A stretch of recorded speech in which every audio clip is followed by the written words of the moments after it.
The papyrus, put it on my table every month. I don't wanna be sad. Don't even try to hide it. No, I don't wanna lose it. And you see how it is, it's so inviting. The papyrus, we're all so alive. The papyrus. Hello, welcome to the Papyrus TV News Update. First, the headlines.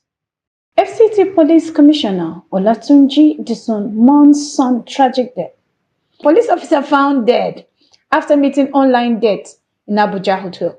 Bandit leader Olatunji frees captive amid military onslaught.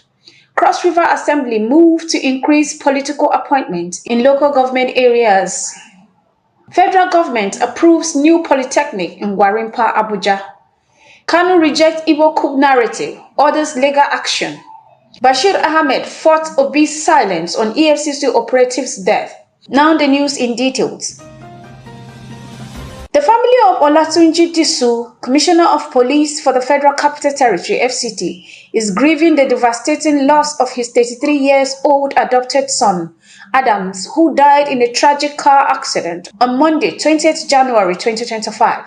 Reports indicate that Adam, driving a BMW, lost control of the vehicle, which crashed and caught fire, leading to fatal injuries. The incident had plunged the family into mourning, with condolences pouring in from friends, colleagues, and the wider public. Adam had been under CP Disu's care since the age of 2 and was regarded as a beloved member of the family.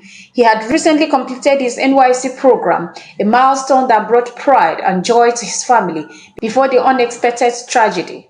The loss has left an indelible mark on the family and their community, as many remember Adams as a promising young man with a bright future.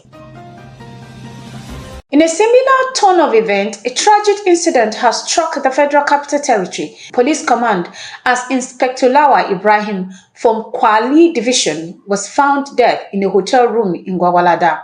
According to reports, the inspector met a woman identified as Mariam Abba from Dutse, Jigawa State, through an online platform and invited her to the Palasi Guest Inn.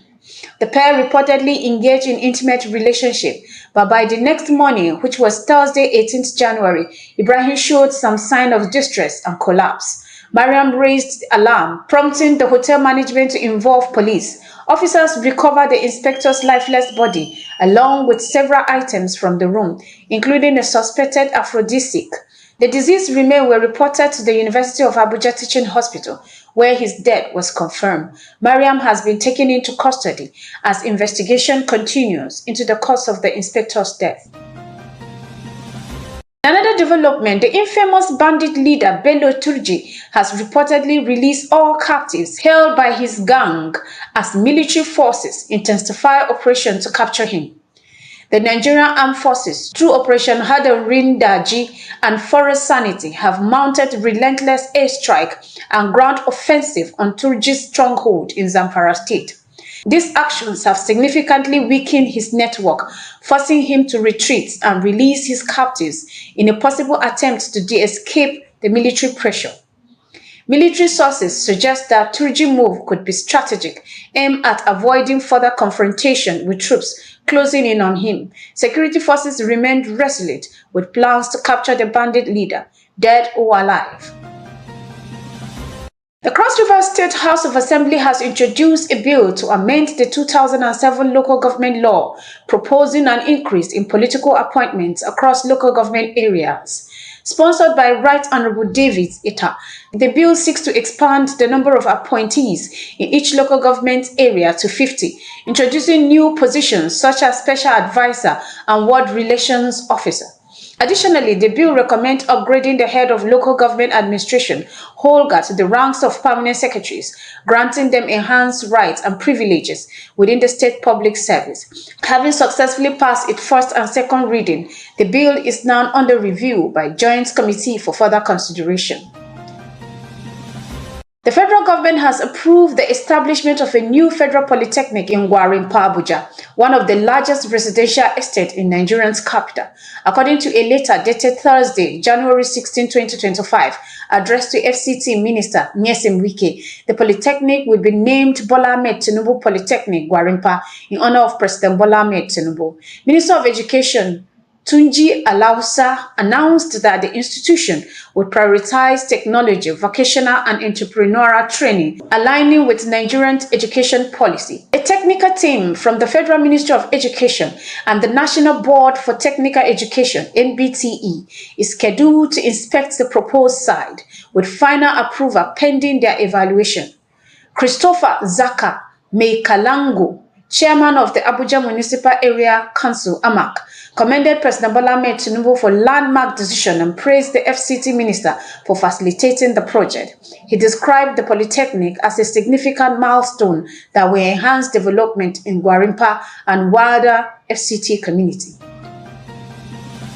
Furthermore, the leader of indigenous people of Biafra, IPOB, Nnamdi Kanu, has instructed his legal team to take firm action against claim labeling the 1966 coup as an Igbo coup. Speaking during a meeting with his legal counsel, led by Aloy Ejimako at the DSS headquarters in Abuja, Kanu emphasized the need to counter what he described as false and decisive narrative. Kanu highlighted that only 2 of the 14 coups plotted were of Igbo descent, urging the public to examine historic facts before perpetuating harmful stereotypes. His counsel, Ejiamako, shared details of the coup plotters' ethnic background to debunk the notion, stating that there were 2 Igbos, including Major Chukwuka Eziogu and Major Emmanuel Ifejuna, 6 Yorubas, including Major Adewale Ademoyega and Captain G. Adeleke, while others hailed from various ethnic groups such as Steve, Hausa, Fulani, and Urobo. This misrepresentation is part of unjustified prejudice that has kept Kanu in detention without trial, Ejimako noted. He confirmed that IPOB's legal team is preparing to challenge these claims to protect the integrity of Igbo community. Finally, former presidential aide Bashir Ahmed has publicly criticized Labour Party's Peter Obi for failing to comment on the tragic killing of Halisu Shahabi, an EFC's officer in Anambra State. In a social media post, Ahmad expressed disappointment over Obi's silence, considering the incident took place in a state he once governed. According to Ahmad, Obi should have publicly condemned that act and offered condolences to Sahabi's family. I thought Obi would surprise us by addressing the death of Aminu Sahabi, who was killed in line of duty by a suspected fraudster in his hometown, Anambra. His silence is disappointing, Ahmed said. Ahmed's remarks have drawn attention to the broader expectations placed on political leaders to respond promptly to incidents of national concern. This has been the Papyrus TV Africa. The papyrus, put it on my table every month. I don't